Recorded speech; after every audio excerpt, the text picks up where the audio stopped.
박 전 대통령은 오늘 오전 7시쯤 서울구치소 여성수용동에 있는 독방에 들어갔습니다.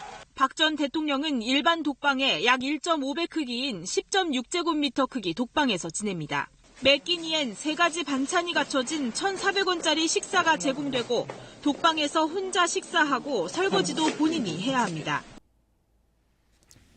2017년 3월 31일 상황입니다. 고 박정희 대통령의 두 영예는 16년간 살던 청와대를 떠나 신당동 이웃집으로 이사했습니다. 서울 신당동 62번지 43호 이웃집. 이 집은 고 박 대통령 일가족이 1958년 5월부터 3년 3개월간 살던 집으로 유자녀들은 아버지가 나라의 최고 책임자가 돼서 함께 이 집을 떠난 지 18년 만에 양친을 모두 여인 채 외롭게 돌아온 것입니다. 박근혜의 정치 역사를 돌아보겠습니다. 그녀는 1998년 정치에 발을 디뎠는데요. 그 이전 정치에 입문하기 전에 밑바탕이 된 정치 인식, 즉 아버지 시대에 대한 평가를 엿볼 수 있는 자료가 있습니다. 1989년 영상입니다.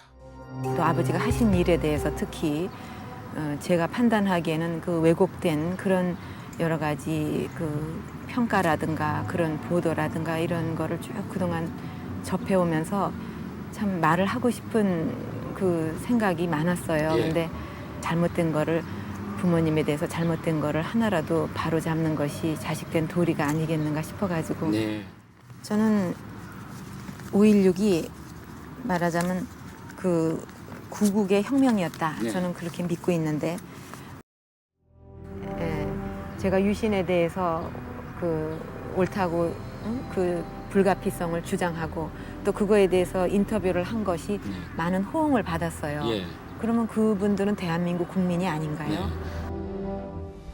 그동안 매도당하고 있던 유신, 5.16 거기에 대해서 나는 이런 소신을 갖고 참여했다. 근데 그게 뭐가 잘못됐느냐? 딱딱 그거를 정말 그 국가와 민족을 위해서 일했던 사람이라면 그거를 얘기할 수 있어야 돼요. 어떤 비난을 당장은 받는다 하더라도 그래서 그거를 참 그 잘 몰랐던 사람들한테 이해시킬 수 있어야 되고 설득시킬 수 있어야 되고 그런 게 정치죠. 9년 후 박근혜가 정치 무대에 오르던 때 1998년이지요. 그 해는 외환 위기로 온 나라가 어수선했습니다. 자, 이후 대통령이 되기까지의 영상 함께 보시죠. 우리 국민과 또 돌아가신 아버지가 힘을 합해서 일으켜 세운 나라인데 어떻게 하다가 이런 지경까지 왔는가 참 생각하면 안타까운 마음 이루 금할 수가 없습니다. 이 나라 근대화와 자립경제의 초석을 다진 아버지와 대구의 명예가 이번 선거에 달려 있습니다. 어머니가 강한 것처럼 무슨 어려운 일도 할 수 있습니다. 고통스럽지만 꼭 이겨내서 여러분 앞에 당당히 서겠습니다. 신촌 현대백화점 근처 유세 현장에 도착한 박 대표가 시민들과 악수를 나눈 뒤 연설을 하기에 연단에 오르려던 도중 갑자기 개한 2명이 뛰어들어 날카로운 흉기들을 휘둘렀고 오른쪽 얼굴에 상처를 입었습니다. 그 땅이 누구의 땅이란 말입니까? 우려한 대로 밝혀진다면 그때는 이번 대선 어떻게 되겠습니까?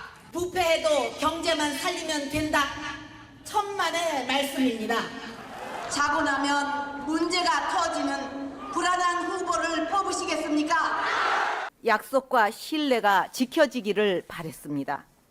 그러나 결국 저는 속았습니다. 국민도 속았습니다.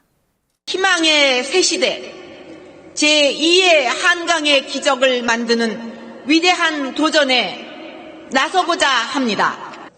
이러려고 대통령을 했나 하는 자괴감이 들 정도로 괴롭기만 합니다. 네, 박근혜는 2016년에 국회로부터 탄핵 소추를 당하고 이듬해 3월 10일 탄핵됩니다. 정권이 붕괴된 것이지요. 이는 측근 때문이었습니다. 그 측근은 바로 최순실. 아무 공적 직함이 없던 그가 국정에 개입한 것이 탈이었습니다. 이른바 국정농단. 새마음 봉사단 박근혜 총재는 협동 단결해서 학교와 사회에 새마음의 정신을 심어 마치 연예인처럼 활짝 웃으며 손을 흔드는 그를 그림자처럼 따라다니는 한 여인.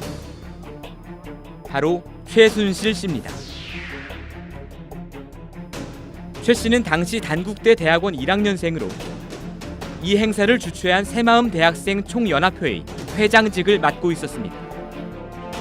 대통령의 딸이자 사실상 퍼스트레이디였던 박근혜 총재의 지근거리에서 경호원의 제지도 받지 않은 채 친밀하게 행동하는 모습입니다. 박 총재가 박수를 치면 따라치고 옆에 무릎을 꿇고 앉아 뭔가를 속삭이기도 합니다. 이명박 당시 현대건설 사장 등 유수의 기업인들은 박 총재에게 접근도 하지 못한 채 멀찌감치 떨어져 앉아 있습니다. 2017년 3월 31일 공교롭게도 같은 날 세월호가 목포 신항에 도착했습니다. 세월호 침몰 사고는 박근혜 탄핵의 직접적인 이유가 되지는 못했지요. 그러나 대통령으로서 박근혜의 국민적 신망은 이때부터 허물어지기 시작했습니다. 비로소 박근혜가 끌려 내려온 후 그리고 영어의 몸이 되던 날 세월호는 마지막 항해를 마칠 수 있었습니다. 어둠이 채 거치지 않은 전남 진도 앞바다. 빗줄기 속에 세월호를 실은 반잠수선이 항해를 시작합니다.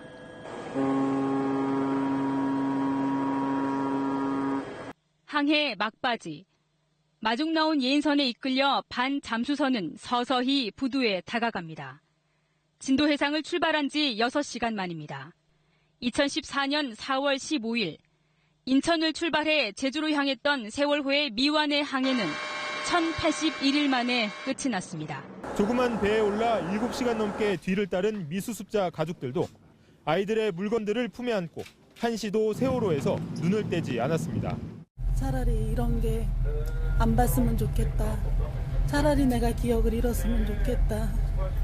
이런 생각을 우리가 얼마나 많이 하고 살았는데. 2017년 3월 31일 또 같은 날 홍준표 씨가 자유한국당 대통령 후보가 됩니다. 맹주 없이 표류하는 보수 야당. 네, 홍준표 씨를 새 선장으로 세운 것입니다. 그는 헌정사상 최초의 탄핵 대통령이 된 박근혜를 부정했습니다. 지금 우파들은 우파의 대표를 뽑아가지고 대통령을 만들어나니까 허접한 여자하고 국정을 언론하고 단순해요. 제가 작년에 그런 이야기를 했습니다. 춘향인 줄 알고 뽑았더니만 향단이었다. 그래서 국민이 분노하는 것이다. 그때는 모두가 그렇게 대접했던 박근혜였습니다.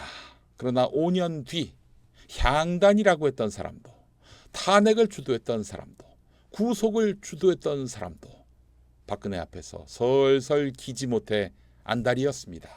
향단이었다. 그다음에 허접하고 단순한 여자였다. 탄핵당해도 싸다. 향단이었다. 예. 그거는 국민들이 그래 생각했다는 그 뜻이고 허접하고 단순했다. 이건 최순실이 보고 한 말입니다. 그거는 거짓말이에요. 그리고 거짓말이라고 하면 안 되죠. 우리 박근혜 전 대통령에 대한 사면에 대해서는 어떻게 생각하십니까? 이제 이 정도 고생하셨으면 예. 좀 대개 돌아가게 해드려야 되지 않느냐. 그럼 45년을 살아야 된다고 그러셨는데 네. 지금은 사면해야 된다고 그거는 이제 말씀하십니까? 재판에서 그렇게 하는 것이고요. 알겠습니다. 사면은 정치적인 예, 문제 아닙니까? 예. 정말 상전벽해라는 말로는 설명이 안 되는 현상입니다. 어쨌든 박근혜와 박근혜 정치에 관한 가장 간명하면서도 정확한 정의로 이것만 한 게 없는 것 같습니다. 박근혜 정치는 한마디로 아버지에 대한 제사다. 한국도로공사의 명함입니다. 폰트를 이렇게 바꿨어요. 이게 뭐냐고 그랬더니 박정희체래요. 박정희 전 대통령이 여기저기 쓴 글씨 있잖아요. 그 글씨를 본따가지고 박정희체라고 해가지고 도로공사 사장이 친박 인사입니다. 저는 이 정도 수준에서 기억해 받을 수 있어요. 이렇게 할 수 있다면 명함의 서체라도 바꾸고 싶은 그 마음이 지금 현재 집권 세력이라고. 아버지의 제사를 지내는 겁니다. 실제 모든 정치적 행위가.